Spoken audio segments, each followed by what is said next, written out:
ஒரு புதிய சிந்தனை. பேச்சு என்பது எண்ணங்களை கருத்து கொண்டு வார்த்தைகளை வெளிப்படுத்துவதுதான் பேச்சு. நான் முழுசுதியாக பேசவில்லை. பெரிதும் மதிக்கிற நம்முடைய மாவட்ட காவல் கண்காணிப்பாளர் அவர்கள் 15 காலத்தில் இருந்து நான் சந்தித்ததே இல்லை. முதல் முறையாக சந்திக்கிறேன். ஆகவே முதல் முறையாக மாவட்ட காவல் கண்காணிப்பாளராக மாற்றம் வந்தாலும் இந்த மாவட்டத்திலே நாம் அனைவரும் புதிய சிந்தனையோடு புதிய பாதையை தேர்ந்தெடுக்க வேண்டும் என்கிற நோக்கத்தோடு பல்வேறு மக்கள் நல திட்டங்கள். காவல்துறை என்பதை கூட ஒரு கடினமான பணி. காவல் சட்டத்தின் காக்கி சட்டத்தின் எப்பொழுதுமே வந்து நாங்கள் இந்த விஷயம் எதிர்த்து உருவத்தில் இருக்கிறவர்கள் தான். ஆனால் கூட அந்த காவல் சட்டைக்குள்ளே இருக்கிற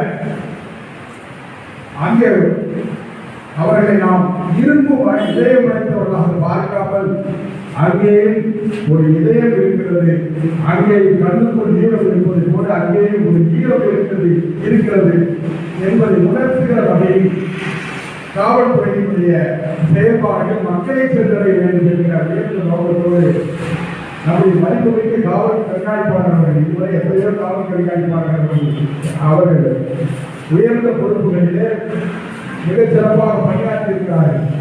நாங்கள் இதை போன்றவர்களுக்கு மிகவும் நெருக்கமாக இருந்த தென்மண்டல காவல்துறை தலைவராக இருந்த மதிப்புமிக்க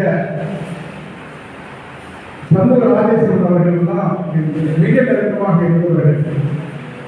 அவர்களாக இருந்து தூத்துக்குடி ரூரல் சப்டிவிஷன்லேயே கூட அவங்க டிஎஸ்பியா இருந்தாங்க. ஐயா டாங்கிட் அவர்கள் இன்றைக்கு தூத்துக்குடி மாவட்ட மக்கள் வந்து ஒரு தன்னிகழ்ந்த இடத்தை தலை சிறந்த இடத்தை யாராலும் அளிக்க முடியாத ஒரு பதிவுகளை நல்ல நெறிமுறை பதிவுகளை பதிவு செய்த அதிகாரிகள் இருந்தார்கள்.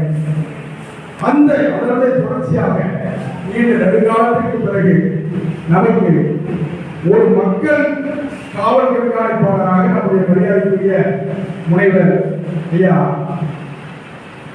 பாலாஜி சரவணன் அவர்கள் வந்திருக்கிறார்கள். அவரை முதலில் நாம் சந்திக்கிற காரணத்தால் நான் அவர்களுக்கு இந்த பொன்னாடியை என்னுடைய மரியாதை உள்ளவங்க அனுமதி